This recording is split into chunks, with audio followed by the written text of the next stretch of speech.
Super. Donc PUHR, l'association pour une hydrologie régénérative, je prends le temps un petit peu de la présenter. C'est une association qui existe depuis 2 ans, bientôt 2 ans et demi maintenant, qui a été créée sous l'impulsion de Simon Ricard, Charnel Descolonges et Samuel Bonvoisin, qui se sont dit face à tout ce qu'on pouvait voir et entendre de manière un peu individuelle sur l'ensemble de la France, ils se sont dit, bah, allons-y, créons une association qui pourrait avoir pour vocation de fédérer toutes les initiatives réunies autour d'une pensée commune qui peut se synthétiser de manière très très rapide parce que je ne vais pas m'étendre longuement sur l'hydrologie régénérative. Mais globalement, l'idée derrière l'hydrologie régénérative, ça va être de ralentir, répartir et infiltrer les flux de manière à régénérer les cycles de l'eau à l'échelle locale et à l'échelle des bassins versants. Donc dans ce contexte, on entend beaucoup de choses, beaucoup de discussions et d'échanges autour de ce qu'on pourrait porter au sein de PUHR, de l'association. Et donc, quand on en est là, on a eu envie de faire passer et de donner la parole à des personnes qui ont un discours, un contenu qui nous convient, qu'on a envie de véhiculer. Et c'est pour ça qu'on a eu très envie d'inviter aujourd'hui Marie Luçon, qui nous fait le grand plaisir d'être là ici pour nous présenter ses travaux de doctorat qu'elle a menés autour de la régénération des cours d'eau et surtout de la controverse sociotechnique et sociale autour des travaux de renaturation de cours d'eau. Alors, avant d'introduire plus en détail Marie, je vais, je vais vous inviter à prendre dès maintenant vos agendas en main et noter la date du 6 mai. Donc pareil, ce sera un mardi 6 mai entre 13h30, entre 12h30 pardon, et 14h, où on aura le plaisir d'inviter notre deuxième conférencier pour le cycle de conférences de PUHR, qui sera Olivier Ebrard, qui est docteur et consultant en agroécologie et qui nous fera le plaisir de nous présenter ses travaux sur un socle technique de l'hydrologie régénérative sur la base d'exemples marocains et français, en particulier avec ses travaux qu'il a menés avec des ONG au Maroc et sur différents pays du Maghreb du Nord.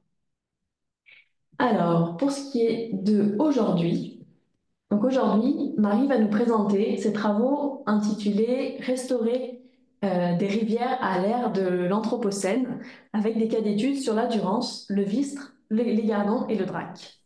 Alors, Marie a terminé récemment son doctorat sur les controverses sociotechniques des travaux de restauration de rivières. Et elle est en parallèle engagée pour la réalisation de films documentaires autour des cours d'eau et des travaux de restauration. Alors, hop, donc je vais vous partager la présentation de Marie. Un instant.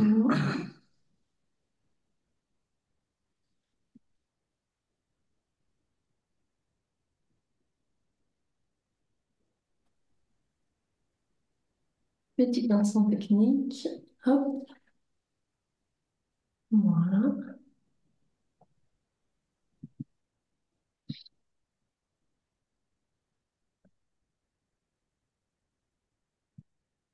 Petit moment de blanc pour le changement d'écran. Et voilà.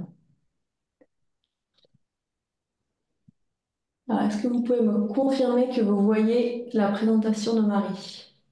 Oui, C'est tout bon? ouais, on voit bien, ouais. Je sais pas si tu peux lancer un diapo, on voit aussi les slides d'à côté. Ouais, on va essayer de faire ça. Plein écran. Sinon, on voyait comme... Ah bah parfait, super. C'est tout bon?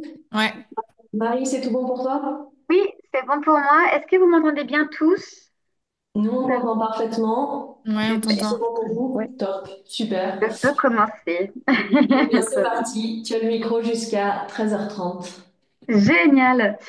Eh bien, bonjour à tous, à toutes. Je suis très heureuse de cette invitation. Ça fait un petit moment, comme je disais à Judith, que j'ai pas fait des conférences parce que donc, ma thèse, je l'ai quand même terminée en 2021.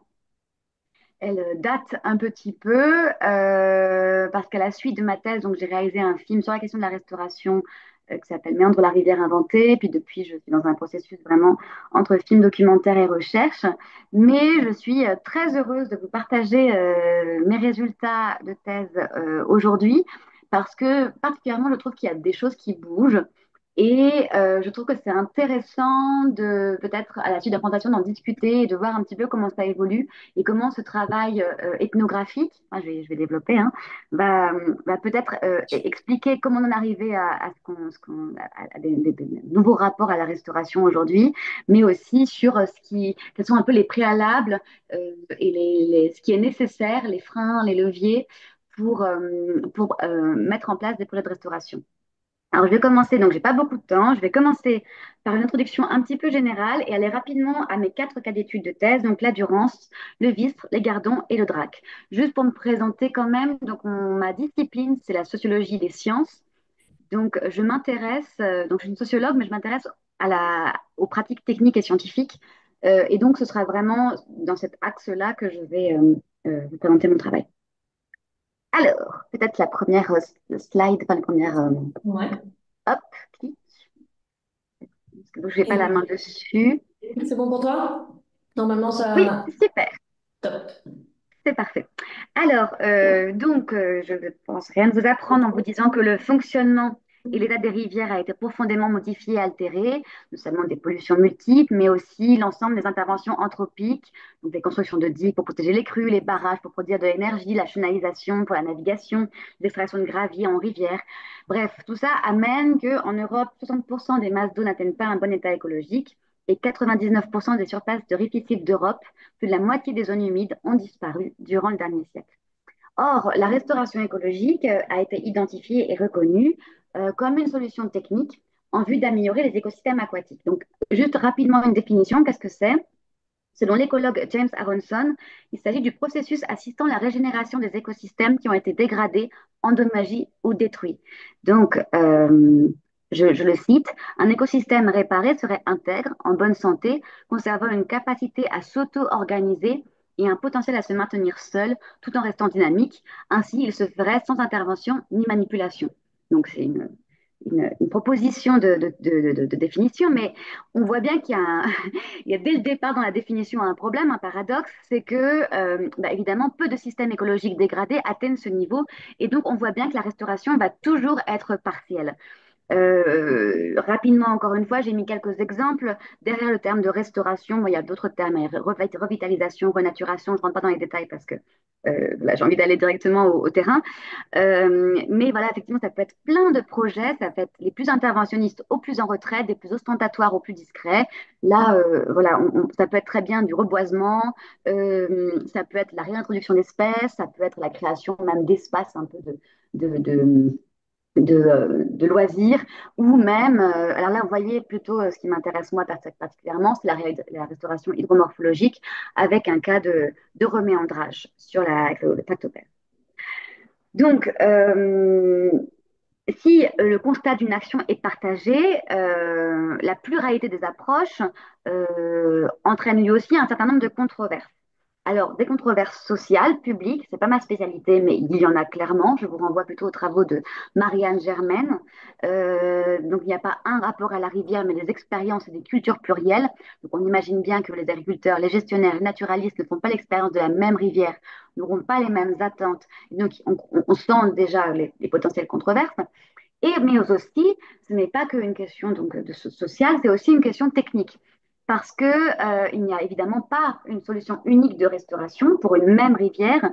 Les propositions techniques peuvent différer selon les objectifs que l'on se donne. Parce que est-ce qu'on vise par exemple le rétablissement d'une espèce ou d'un ensemble d'espèces, des échelles de temps très courts ou très longs, selon également les conceptions, les représentations de ce que doit être la nature elle-même, parce que ces conceptions évoluent. Euh, Elles sont relatives à des corps de métier, à des cultures différentes. Je donne juste cet exemple qui est très parlant, que j'ai pu voir sur le terrain, mais qui date de 95 d'un article de Bruno Latour, qui reprenait les propos d'un ingénieur d'agence de l'eau qui disait dans les travaux productivistes, il fallait se débarrasser de la flotte, rectifier, curer, calibrer. C'était ça le mot d'ordre. On ne savait pas que les rivières se vengent par l'érosion régressive. Ça n'évolue pas vite. Il y a encore des DTT où, après remembrement, une rivière, ça s'appelle un fossé d'assainissement sur la carte. Il y a une claire différence de génération. Dans le même couloir, vous pouvez avoir un gars qui fait du tout droit et qui remembre à tour de bras, pendant que l'autre reméandre et refait des chevelus. Donc, je pense que cette citation va parler à beaucoup d'entre vous, parce qu'effectivement, même encore aujourd'hui, même donc 30 ans après, il reste cette tension, ces différences de représentation de la rivière, ces différentes cultures techniques, et qui du coup vont amener à des controverses. Euh, Autre chose, un élément vraiment, j'essaie de poser un peu les jalons de cette controverse. Ce que j'ai pu observer, c'est que restaurer dépend surtout, en tout cas en France, dans ce que je connais, des marges de manœuvre laissées au cours d'eau. Par exemple, ça vous allez voir dans les exemples que je vais donner, c'est en fonction des usages, des réseaux d'eau, de gaz, des infrastructures. Donc, en fait, en raison, donc, c'est en fonction des marges de manœuvre qu'il peut y avoir des projets de restauration plus ou moins ambitieux. C'est en fonction également des possibilités financières, j'y reviendrai également, possibilités financières qui, du point de vue de l'agence de l'eau, ont tendance à diminuer, donc ça pose d'autres questions et ça pose aussi des questions du coup d'ordre technique qui ne sont pas inintéressantes. Et je voulais aussi rappeler, dans ce que j'ai pu observer en 2021, enfin jusqu'en 2021, peut-être que ça a changé aujourd'hui, c'est que l'écologie n'est pas le moteur de la restauration. Qu'est-ce que je veux dire par là? C'est qu'à l'époque, en tout cas, l'écologie à elle seule ne suffit pas à initier des projets de restauration. Donc, les maîtres d'ouvrage vont être contraints d'articuler les préoccupations écologiques à d'autres enjeux, d'autres usages, d'autres services, pour opérer ce qu'on appelle en sociologie un intéressement. En gros, pour que la personne, les usagers, les riverains, considèrent qu'il faut agir et donc débloquer les moyens nécessaires. Donc, ma problématique, c'est s'il n'y a pas de consensus, s'il n'y a pas de vision unique de la manière de restaurer des rivières, comment est-ce que dans la fabrique des projets de restauration, on peut comprendre que certaines soient des succès et d'autres des échecs? Donc, pour y répondre, là, peut-être que tu peux faire clic, Judith, Ouais, la prochaine slide. c'est bon. C'est parfait.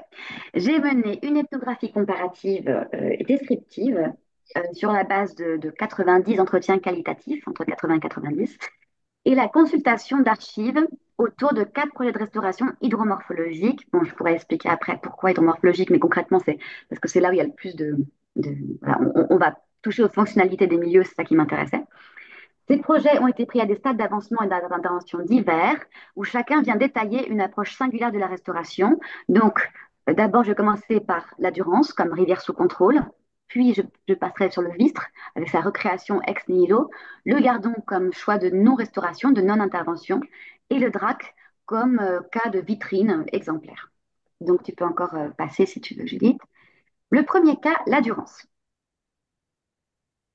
Ça marche. Voilà, super. Pareil, je vais essayer de faire vite parce que j'ai pas beaucoup de temps. La Durance, donc, c'est une rivière qui a été longtemps redoutée pour ses crues dévastatrices et son régime hydraulique irrégulier. Donc, elle a été appelée un des fléaux de la Provence. Il y a une rupture en 57 lorsqu'elle construit le plus grand barrage de l'époque, Serponçon. Le barrage avait une opportunité double, à la fois de venir lisser l'apport en eau de la Durance, donc en répartissant les volumes sur l'année, et d'atténuer l'alternance propre au régime méditerranéen entre inondation et sécheresse, mais aussi ça permettait d'exploiter la forte pente et la transformer en produit économique par l'intermédiaire évidemment de centrales hydroélectriques. Donc, il y a une intensification de l'utilisation de la Durance à partir de Serpenson. En 66, il y a un canal de dérivation qui est construit par EDF pour dériver les eaux de la Durance sur 250 km. Et la Provence devient la première région française pour la production de fruits, légumes frais et fleurs. Et on voit donc que rapidement, chaque mètre cube d'eau qui sort des retenues de Serpenson rentre dans un circuit où il doit être valorisé à tous les niveaux, selon 3 usages spécifiques, l'irrigation, l'hydroélectricité et le tourisme. Je fais vite parce que ce qui nous intéresse, c'est la restauration. Donc, s'il y a un essor économique indéniable, hein, clairement, l'écologie et le fonctionnement de la rivière ont été profondément modifiés. Et clairement, dès les années 80, la fin des années 80, les dysfonctionnements sont reconnus par les scientifiques, les ingénieurs et les services de l'État, mais il n'y a pas de mesures pour pallier à ça. Pas avant l'avènement d'une crue exceptionnelle en 94 qui vient bousculer les équilibres en place et interroger les pratiques de gestion parce qu'il y a une dizaine de communes qui sont affectées par la montée subite de la ligne d'eau, il y a clairement des barrages qui débordent. Et à Loris, la rivière va même contourner la digue de protection et inonder plus de 100 habitations. À Pertuis, il va y avoir une brèche dans la digue qui entraîne l'inondation de 75 entreprises. Donc là, il y a vraiment une remise en question de la maîtrise de la Durance et qui est accentuée parce qu'en parallèle, il y a des politiques de l'eau qui s'instaurent, des nouvelles politiques de l'eau, la loi sur l'eau de 92, l'instauration des SDAGE, des syndicats d'actifs de management de gestion des cours d'eau. J'essaie de faire le plus vite possible. La loi SOMAD, qui en 94 va signer l'arrêt des prélèvements de gravier dans les lits mineurs, puis dans les lits majeurs. Et enfin, en 2000, la DCE, la directive 4 sur l'eau, qui va imposer le bon état et fixer des objectifs écologiques à moyen terme pour les rivières. Et donc, va vraiment se poser une question pour les syndicats de rivières, de concilier des usages et des pratiques concurrents et de poser la question, finalement, comment est-ce qu'on répare ce que Richard White appelle une machine organique. Je vous conseille vraiment la lecture de ce livre de Richard White, The Organic Machine. Je crois qu'il est écrit en anglais, il est très facile à lire et c'est un historien de l'environnement qui s'intéresse à comment progressivement les cours d'eau ont été démantelés jusqu'à devenir des systèmes productifs et non pas des écosystèmes. Alors, la principale difficulté à restaurer la Durance part d'un constat, c'est que la rivière, donc on lui a ôté ses graviers, ou en tout cas une partie de ses graviers, mais aussi, surtout, son eau, sa puissance, et donc elle n'a plus la capacité de gérer ses propres flux de gravier et d'eau.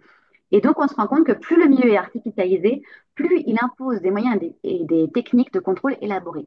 Par exemple, pour conserver le lit en tresse de la Durance, on va essarter les bancs alluviaux pour empêcher la formation de forêts. Et donc, ça va, parce qu'ils vont figer le mouvement de gravier. Donc, on doit intervenir parce qu'elle ne peut même plus gérer cette.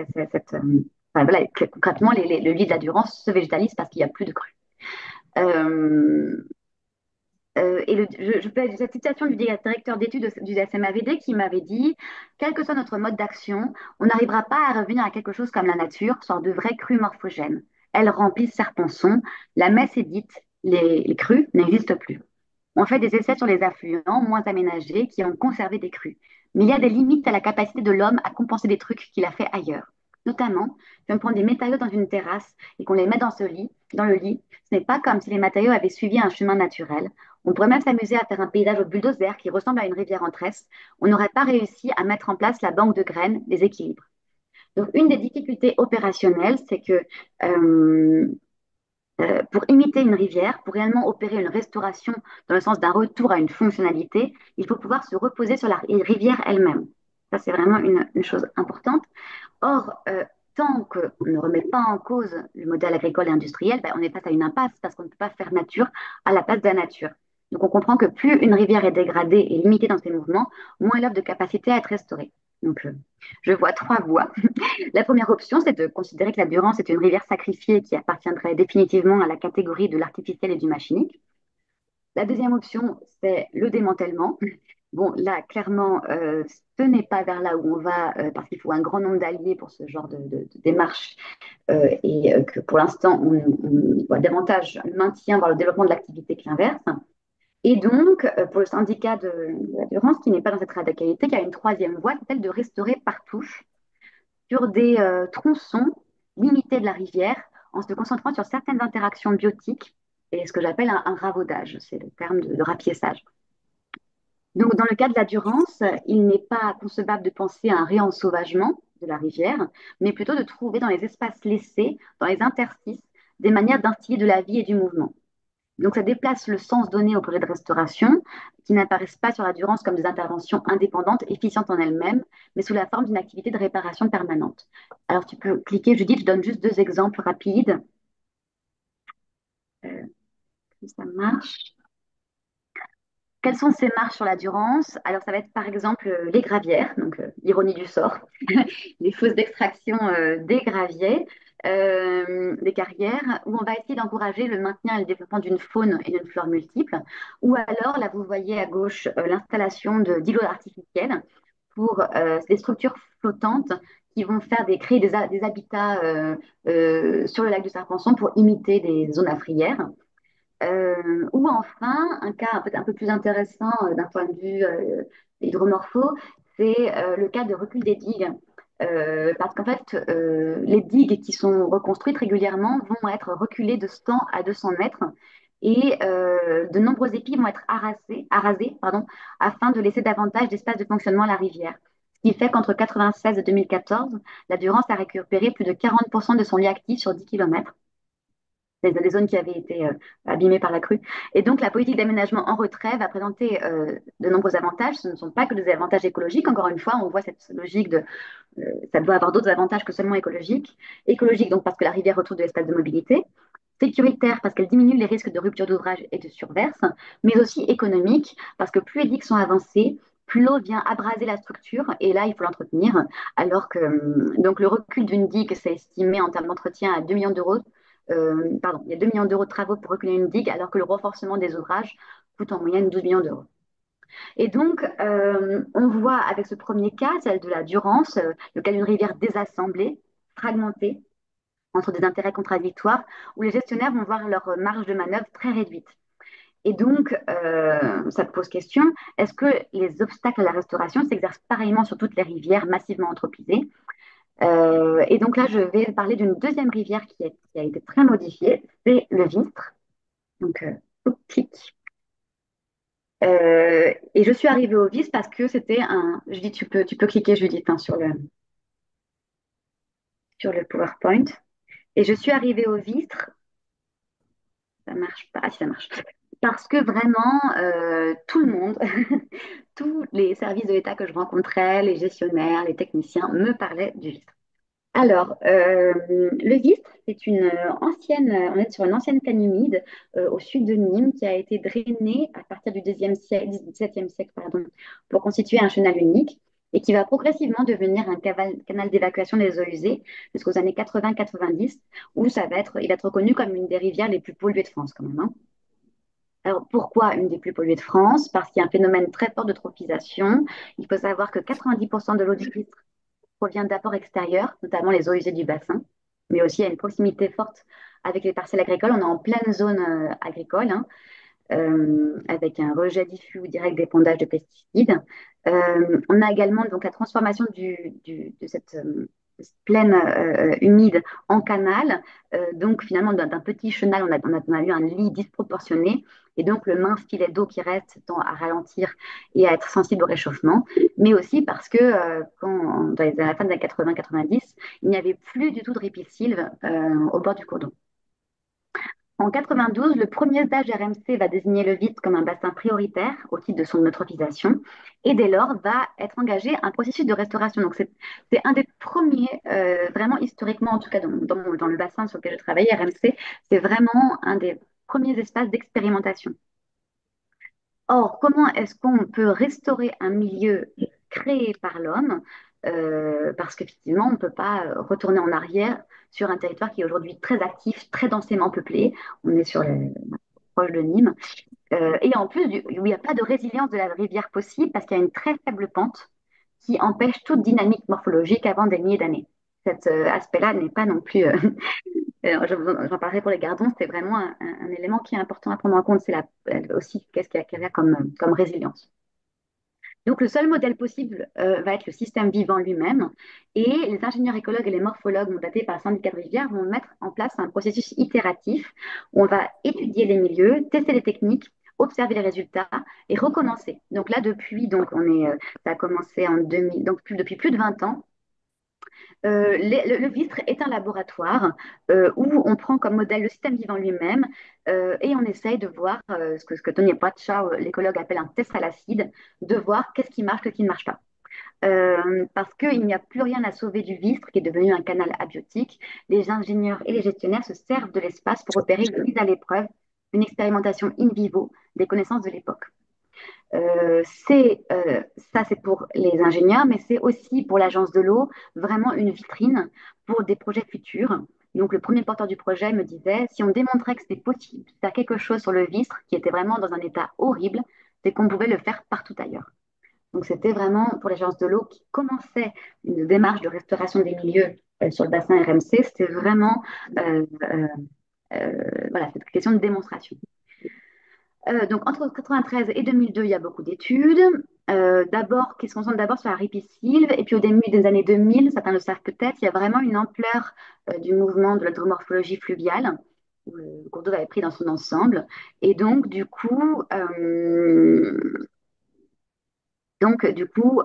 va être mis en place le premier projet de restauration hydromorphologique du Vistre en 2004. Je voulais juste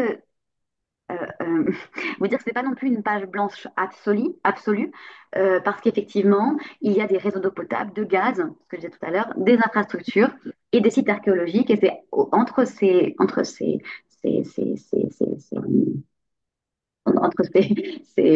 limites que peut se faire le projet de restauration. Je vous cite l'ingénieur chargé de la restauration qui me dit, quand on parle de transport solide, on calcule le critère de Shields, à partir de quel débit je peux faire bouger telle taille de gravier, etc. Je le calcule pour voir ce que ça donne sur nos cours d'eau. Mais je ne sais pas, ça n'apporte pas grand-chose. On a une approche intuitive. Quand on arrive sur un projet, ce qui prime, c'est des trucs très concrets. Qu'est-ce qu'on a comme foncier disponible? Qu'est-ce que les riverains veulent bien lâcher? Qu'est-ce que le maître d'ouvrage veut bien négocier en termes de foncier? Est-ce que j'ai un pont ou une route qui fait que je ne peux pas aller plus en amont, plus à gauche? Ça reste des questions hyper concrètes. Voilà, je voulais juste rappeler ça quand même que on est, oui, dans une recréation totale avec le Vistre, mais il y a quand même des points où ils ne peuvent pas, des points durs où ils ne peuvent pas toucher. Donc en 2004 commence un premier chantier avec le reméandrage de près de 2 km de cours d'eau, le remodelage de 4 hectares de berges, l'installation de 5000 m² de géotextile en colle coco. Voilà, il y a 86 000 mètres cubes de gravier qui sont bougés, 16 000, 16 000 hélophytes qui sont plantés, enfin bref, 10 000 arbres. Donc c'est vraiment très, très, très, vraiment, on recrée une rivière. Et en 2005, les travaux s'achèvent. Ah oui, je voulais juste quand même préciser, il y a eu deux grands projets, enfin même oui, deux grands au tout début. Bouillargues, où là, carrément, ils ont comblé l'ancien lit et recréé un nouveau lit, et d'autres sites plus contraints où ils ont installé l'étoile Cocostera et reméandré au sein du lit existant. Et très, très rapidement, on se rend compte que c'est le nouveau lit qui a été recréé, la recréation totale, qui est la plus morphogène, qui va amener à une revitalisation beaucoup plus forte, parce que justement, la rivière est en capacité c'est-à-dire que ce où on a agi dans le lit, finalement, rapidement, le cours d'eau garde la mémoire de son tracé droit, il va redevenir tout droit rapidement, il va perdre sa capacité érosive. Donc, je vous cite la chargée de mission qui est sur ce projet depuis plus de 20 ans. Donc, sur le premier site, on avait créé un chenal très uniforme qui a le même profil sur 2 km. Il était partout protégé par du génie végétal mis en place, des pieux, des boudins de géotextiles, des fascines. On avait peur que la rivière aille n'importe où, qu'elle regagne son ancien lit qui n'existait plus. En fait, on s'était aperçu que ça ne servait à rien, que la rivière retrouvait un équilibre, qu'elle a fait disparaître les morceaux de génie végétal. Et aujourd'hui, on ne protège plus, sauf les secteurs à enjeu. On travaille uniquement sur le modelé du lit, le plus important des travaux, le façonnage avec la pelle d'un lit le plus ajusté possible et très variable. Qu'on ait tantôt des pentes douces, tantôt des pentes raides, mais qu'à chaque méandre, ça varie, et que ce soit grâce à ces variations que la rivière va retrouver cette énergie pour aller saper d'un côté, déposer de l'autre, jouer, vivre réellement. Donc, on voit bien que avec ce témoignage qui est quand même très clair, qu'en restauration hydromorphologique, on n'est pas face à des éléments inertes, beaucoup sont d'accord avec ça, mais des agents actifs qui répondent et interagissent. Et donc, les ingénieurs doivent être attentifs à identifier ces relations afin de générer des assemblages vivants. Et donc, dans les années 2000, on passe l'acte de restauration qui se déplace du faire à la place de, où vraiment, clairement, on voulait figer les méandres, mais qui quelque part, du coup, devient une aberration parce que finalement, ce qui est important, c'est pas la forme de la rivière, c'est le processus de régénération, justement, de la rivière. Donc, on se déplace du faire à la place de au accompagner vers. Autre exemple, pas de face particulièrement intéressant sur le Vistre, ils ont arrêté de travailler, enfin, ils ont commencé à travailler avec des forestiers. Donc, plutôt que de planter des arbres sur les berges, ils préfèrent favoriser l'ensemencement spontané des graines par le vent, l'eau, les oiseaux. Et donc, quelque part, que ce soit que ça soit pensé à 600 ans plutôt que de planter et tout de suite avoir une ripisylve en place qui finalement n'est pas forcément adaptée, pas forcément celle qui serait venue spontanément.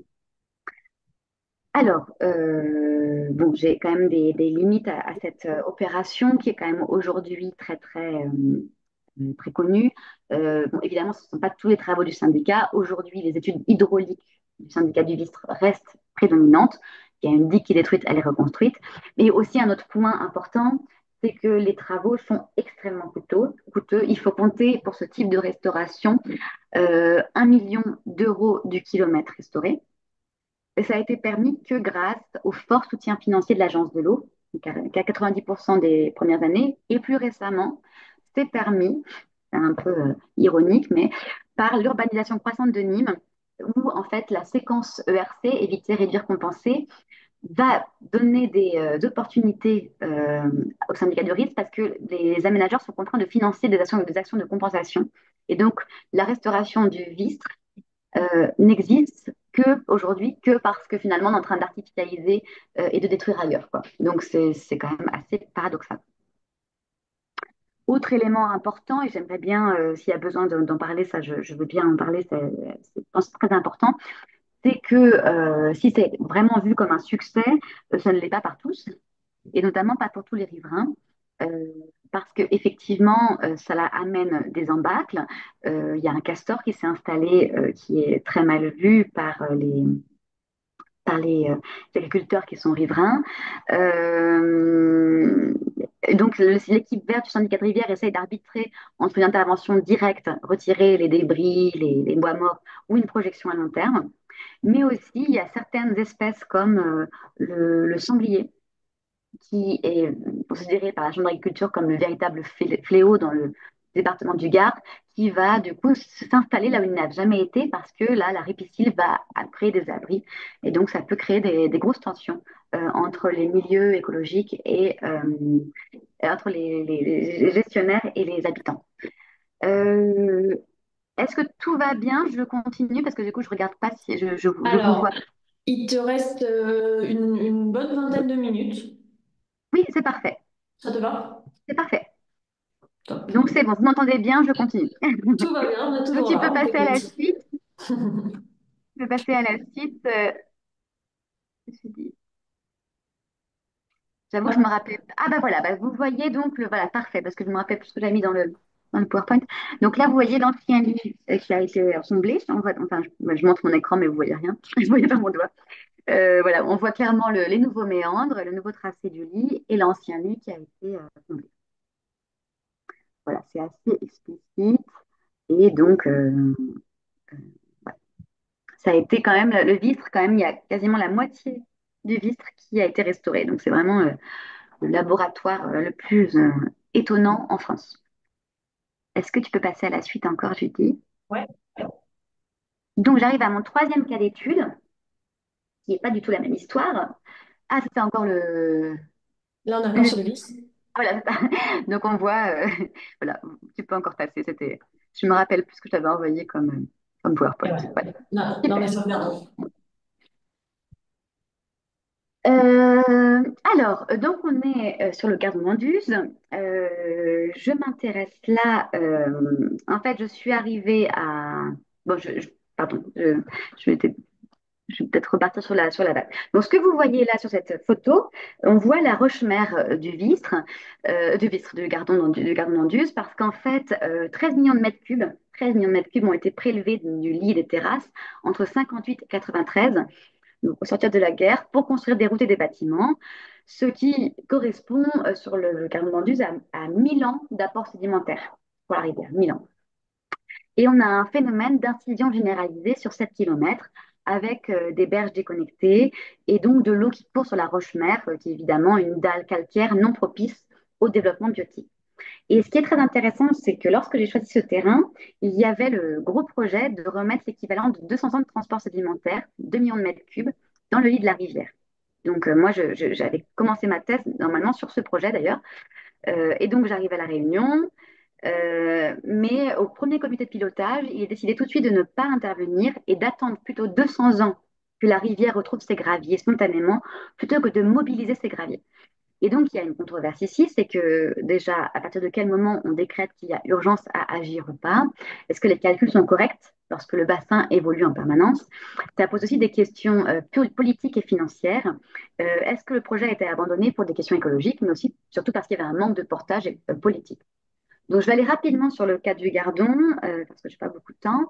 Que concrètement, qu'est-ce qui a fait obstacle? C'est que c'est bon, clairement dans une période de restriction budgétaire. Moi, c'est le premier argument que m'a donné le syndicat de Rigère. Euh, c'est effectivement très coûteux. Ça a également du foncier qui est nécessaire pour restaurer sur cette 7 km. La négociation est compliquée. Il faut faire des déclarations d'utilité publique. Donc ça, vous savez que c'est pas évident de mettre en place une démarche de restauration. Il y a également un enjeu hydraulique. Il y avait une peur qu'avec le fait de réinjecter 200 ans d'apport sédimentaire, on avait peur que les niveaux d'eau remontent et qu'il y ait des inondations. Et du coup, qui serait responsable en cas d'inondation? Il y a la peur aussi de changer le niveau des nappes et qui est donc des pompages agricoles et d'AEP qui deviennent caduques. Beaucoup d'incertitudes techniques quand même. C'est clairement la réinjection sédimentaire, c'est quand même une science jeune, où il y a peu d'expérimentation. Donc on avait un petit peu peur qu'il y ait des millions d'euros d'injectés et qu'une crue forte vienne emporter tous les graviers en aval et donc finalement sape le travail. Il y avait également une question assez sociale qui n'y a pas eu d'intérêt d'usage. Souvent, ça ne pousse pas à agir parce que la roche-mère est stable en fait. Donc, comme la roche-mère est stable, c'est du calcaire, elle va protéger la nappe souterraine, empêcher l'incision plus bas encore du lit. Et donc, évidemment, il n'y a pas forcément de motivation. Alors que vous allez voir pour le drac, clairement, comme c'était de l'argile, il fallait agir parce que sinon, il y avait des glissements de terrain et des routes, des maisons qui s'effondraient. Euh, il y a également aussi voilà, des impacts négatifs au moment des travaux. C'est quand même des milliers de mètres cubes de déplacés. Ça va euh, avoir un impact sur l'écosystème. Et d'autant plus qu'on est dans une zone de bassin minier où les sédiments pollués ont été stabilisés et vont être de nouveau déplacés, de nouveau en suspension. Et encore, enfin, dernier aspect, clairement, l'échelle temporelle des écosystèmes est clairement incompatible avec l'agenda politique, c'est-à-dire que finalement, réfléchir à un projet de restauration sur plusieurs dizaines, centaines d'années, c'est quelque chose qui est très compliqué. J'ai pu le voir avec les agendas politiques sont plutôt sur l'ordre de 1, 2, 5 ans, 7 ans. Et du coup, ça amène du coup à soit faire un projet énorme, soit à penser à ne pas agir, mais finalement, il y a assez peu d'entre deux et c'est peut-être dommage. Donc, j'ai appelé ce cas restauration de non-intervention. Je me suis interrogée si ne pas intervenir est un échec ou si ce n'est pas également une forme de restauration qui privilégie les temps très longs et la résilience de la rivière. Donc, pour moi, j'essaie de montrer dans ma thèse qu'il n'y a pas de différence, il y a une différence, pardon, entre ne pas intervenir et ne pas agir. Par exemple, le syndicat de rivière, je pourrais rentrer dans les détails si vous avez besoin, va utiliser des outils administratifs et juridiques pour mettre en défense les berges du cours d'eau par de l'acquisition foncière ou par une action sur les PLU. Donc concrètement, il va sécuriser l'espace de mobilité de la rivière donc, pour que finalement les graviers puissent revenir, pour qu'il y ait de l'espace, pour que les graviers puissent revenir sur 200 ans. Ça a été clairement facilité sur le Gardon d'Anduze parce qu'il y a une faible pression foncière, que finalement les espaces adjacents sont majoritairement boisés et préservés. Je vous cite juste le directeur adjoint qui dit, dans les PLU, tu peux créer un zonage spécial, pouf, c'est bois classé. On propose ces espaces et petit à petit, ça se met en place. L'outil foncier, dépenser des millions, c'est pas forcément ce qu'il faut faire. Là, c'est juste de l'urbanisme et la préservation de ce qui existait déjà. Ça n'a rien à voir avec les instances environnementales, c'est une décision locale. Attention quand même, encore une fois, évidemment, il faut être vigilant. Si les modèles prévisionnels annoncent l'atteinte d'un état morphologique favorable dans 50 ans, ça ne dispense pas de continuer à prêter attention au milieu en assurant un suivi scientifique de l'évolution du LIP afin d'observer, un, si le retour sédimentaire a bien lieu, et deux, si des effets non anticipés n'apparaissent pas. Or, moi, ce que j'ai quand même pu voir, c'est que le PTP Gardon n'est pas forcément décidé à engager de nouvelles études. Finalement, il y a très peu de suivi. Donc finalement, c'est un petit peu, c'est est-ce qu'on peut vraiment voir ça comme de la restauration lorsqu'il n'y a pas de suivi et que finalement on est un peu à l'aveugle? Alors, est-ce qu'on peut passer la dernière? J'ai plus qu'un quart d'heure. C'est le drac. Le Voilà, drac. Non. le drac. Donc, on est dans les Hautes-Alpes maintenant. Alors, pareil, c'est un cas d'étude qui m'a été fortement conseillé. En fait, concrètement, ma thèse devait commencer par la Durance et les Gardons. Et c'était deux projets où je voyais qu'en fait, finalement, c'était compliqué de restaurer et ça ne marchait pas trop. Et donc, j'ai voulu enquêter sur des projets où vraiment, clairement, pour comprendre là, pourquoi d'un coup pourquoi ça marche. Et donc, c'est le Vistre et le Drac. Alors, le Drac, pourtant, ça avait les mêmes problématiques d'incision que sur le Gardon.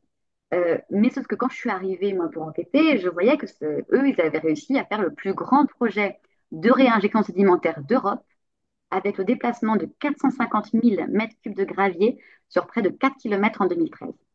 Donc, je me suis posé la question, pourquoi sur le Gardon, on a décidé d'attendre alors que sur le Drac, on a décidé d'agir? Euh, comment est-ce que je vais, non, je vais peut-être pas dans le détail. En 2008, si je vais partir quand même historiquement, il y a une crue qui creuse de plusieurs mètres le fond du Drac au niveau du plan d'eau du Champsaur, que vous pouvez voir sur l'image de gauche. Et donc le plan d'eau du Champsaur, c'est vraiment une attraction touristique, c'est une ressource financière pour les territoires ruraux. Et donc, il y a non seulement une menace d'assèchement et une menace de rupture de digue. Donc un petit peu angoissant. Pour le maire de l'époque, cette situation a fait prendre conscience de la nécessité d'une intervention. Je le cite, ça a été le final, la Bérésina. Un des éléments déclencheurs qui a le plus aidé dans notre projet de recharge, c'est qu'on ne pouvait plus alimenter en eau le plan d'eau. Il y a également une menace donc il y en a une incision sur 4 km en 2010 et on se rend compte qu'il y a un enfoncement de plus de 3 mètres à certains tronçons. Et donc ça vient menacer l'effondrement des ponts. Euh, alors, j'ai en même temps des fenêtres qui s'ouvrent avec les commentaires, donc pardon, j'arrive pas à me concentrer. Voilà, c'est bon. Et donc, 5 ans plus tard, donc plus grand projet de restauration, je vous avez dit, il a été élargi de plus de 85 mètres à 130 mètres, donc c'est énorme.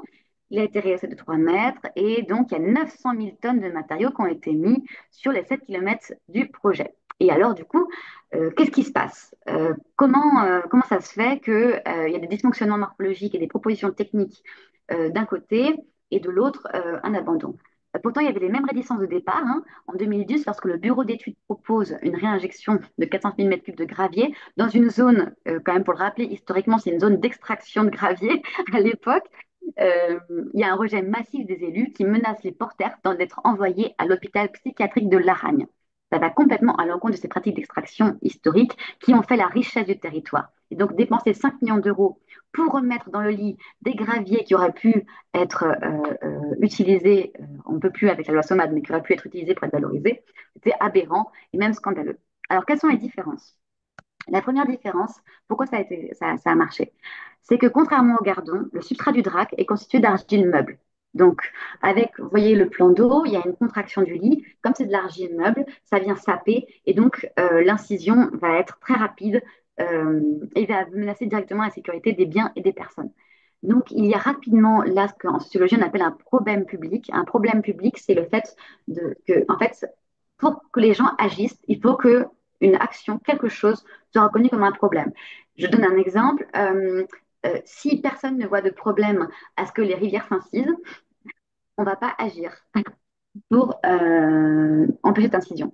Et donc, finalement, on se rend compte que c'est la publicisation, c'est le fait de passer d'un élément naturel, parce qu'on est dans un territoire de montagne où il y a de l'érosion, il y a des mouvements sédimentaires, mais à quel moment on identifie que là, il y a un problème, c'est ça qui est important. La seconde chose, c'est qu'il y a eu un portage, un travail d'intéressement par deux entrepreneurs de cause engagés, un chargé de mission et un ancien maire reconnu et ancré au territoire. Donc là, c'est très très important. C'est que ce que j'ai pu voir là, vraiment, c'est que là où les pôles de restauration aboutissent, c'est parce qu'il y a un portage fort, un portage fort par par les personnes chargées du projet. Donc là où le projet de réinjection sédimentaire sur gazon dendu s'est limité à des controverses au sein d'arènes strictement techniques entre gestionnaires et financeurs, sur le DRAC, deux figures emblématiques vont endosser le rôle d'entrepreneur de cause et leur rôle va être prééminent. La personne qui porte le projet, c'est Jacques Prade. Bon, je change le nom, c'est un nom d'emprunt, mais c'est pour vous donner l'idée. Donc Jacques Prade, c'est une figure locale qui va être le maire de la commune, qui est vice-président de la communauté de communes depuis 89, qui a participé à la construction de la vallée à travers son entreprise de travaux publics, qui existe depuis deux générations, qui prend la présidence de la CLEDA, donc le comité local de l'eau, de la Sénégal-Rivière, pardon, depuis sa création en 2005. Et donc, qui a vraiment une triple posture d'élu, de professionnel et de représentant du syndicat de rivière. Et en plus, c'est un gars du village. Et ça, c'est vraiment. Il connaît tout le monde. Il est né dans le village de Saint-Bonnet-en-Champsaur. Donc, vraiment, ça, c'est un élément important aussi. Il a une légitimité. Autre chose, c'est un ingénieur civil. Et donc, pour lui, quelque part, réinjecter ces 400 000 mètres cubes de gravier sur 4 kilomètres, c'est plus simple pour lui refaire une rivière que de construire une route. Donc, je veux dire, enfin, ça paraît assez étonnant comme argument, mais c'est ça qui a fait que ce projet a pu voir le jour. Et donc, il va traduire tout le vocabulaire de la restauration en des termes de TP, de travaux publics. Par exemple, il va retirer tous les termes comme l'écologie, la résilience, les non-humains, et il va présenter la réinjection sédimentaire comme une technique d'aménagement, au même titre que l'installation d'une digue ou d'un seuil. Autre chose encore, il va être le chef de chantier des travaux. Lui, c'était son métier. Il va venir tous les jours, il va contrôler la pente, le profil, les quantités de matériaux mobilisés. Et on voit bien que, évidemment, tous les syndicats de rivière n'ont pas cette compétence. Mais il va aussi savoir négocier les devis avec les géants des travaux publics, notamment Vinci, qui va essayer à plusieurs fois clairement d'arnaquer les syndicats de rivière.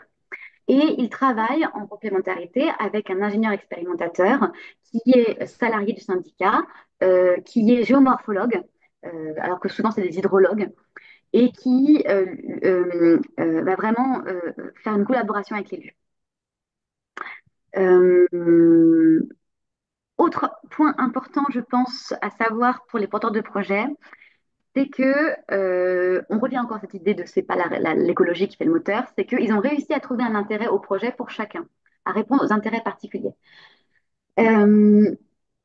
Paradoxalement, donc le projet de réinjection en lui-même n'avait pas de sens pour les habitants, mais paradoxalement, l'objectif aujourd'hui va être mis en avant n'est pas la restauration d'une rivière en tresse, c'est qu'aujourd'hui, on va dire le DRAC, c'est formidable, ils ont fait un super boulot parce qu'ils ont construit une belle promenade au bord de la rivière. Donc finalement, c'est la promenade qui va faire que le projet va être réussi pour les gens du DRAC, les habitants du DRAC, de Saint-Bonnet-en-Champsaur. Parce qu'effectivement, clairement, il y a une défiance envers, selon les mots des pêcheurs, les néo-ruraux écolos, qui sont présentés comme citadins opposés aux traditions du territoire. Et donc, il va y avoir un comité de pilotage, ils ont vraiment conscience de ça, là, le duo de l'élu et du chargé de mission. Et donc, ils vont dissimuler toutes les dimensions écologiques et plutôt valoriser d'autres dimensions. Aux habitants, ils vont parler du sauvetage du plan d'eau, qui est l'objet d'un fort attachement. Aux élus, une solution pour stabiliser les terrains susceptibles d'effondrement. Aux agriculteurs, installer une nouvelle prise d'eau en amont du plan d'eau, alors que la précédente est devenue inaccessible depuis l'enfoncement du drac. Aux kayakistes, ils vont installer des blocs à la fin du parcours parce que du coup, ils vont perdre le petit courant qu'ils avaient avec l'enfoncement de la rivière. Aux pêcheurs, bon, qui sont clairement déjà convaincus, hein, mais quand même, évidemment, eux, ils sont tout à fait moteurs parce que les graviers vont amener à plus d'habitat pour les truites, etc. Et donc, on a le basculement d'un site très controversé au départ à un site de démonstration qui aujourd'hui s'exporte même. On fait comme s'il n'y avait plus de controverse, que c'était évident que ça devait être comme ça, exister comme ça. Mais en fait, c'était un processus. Donc, il est 23, il faut que je conclue.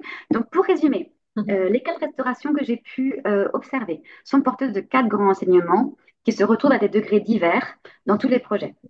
Donc, chacun a une part de ravaudage, de revitalisation, de non-intervention et de démonstration. Les projets ambitionnent tout à la fois de conserver les capacités d'auto-organisation des systèmes, tout en assurant la maîtrise de leur structure et de leur dynamique. Donc, plutôt que d'opposer intervention et non-intervention, perpétuant là une lecture duale des approches techniques, je montre que le faire et le care peuvent être complémentaires. C'est-à-dire que c'est pas parce que on peut très bien effectivement recréer des méandres avec une pelleteuse dans une rivière qui n'a pas les potentialités d'agir et être quand même dans un soin pour que la rivière puisse avoir euh, puisse recréer par elle-même. Ensuite, restaurer une rivière procède d'un choix politique. Les projets de restauration sont le résultat d'un compromis, d'une négociation effectuée au sein d'une marge à la fois technique, foncière, financière et biotique. Donc les projets font l'objet de controverses techniques, mais aussi sociales, en s'inscrivant dans des territoires fossonnants et débordants. Et donc, on comprend bien qu'il faut absolument un travail d'entrepreneur de restauration, j'appelle ça comme ça, pour tenir ensemble des usages anthropiques et des dynamiques écologiques au sein de temporalités réduites. Il y a vraiment cette idée de coopération. De plus, il faut inscrire la restauration comme une pratique en train de se faire, clairement. Euh, et enfin, les critères classiques de succès et d'échec s'appliquent difficilement à la restauration, qui ne peut être saisie qu'à partir de l'étude de ses réseaux et trajectoires.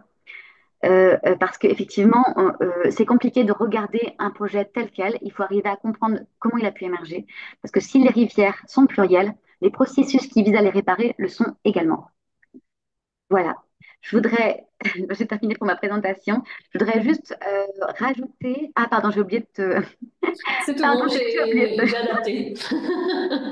Ça va. Pardon. Comme je voyais plein de messages, du coup, j'ai enlevé ma fenêtre pour pas être perturbée. Voilà. Je voulais quand même dire que cette thèse date de 2021, qu'il n'y avait pas du tout à cette époque-là tous ces débats sur les techniques Castor, d'imitation Castor de restauration, que j'ai pas encore pu enquêter dessus, mais j'aimerais beaucoup. Notamment, je pense que il va y avoir des controverses fortes et que c'est important d'en avoir conscience et donc, effectivement, de ne pas limiter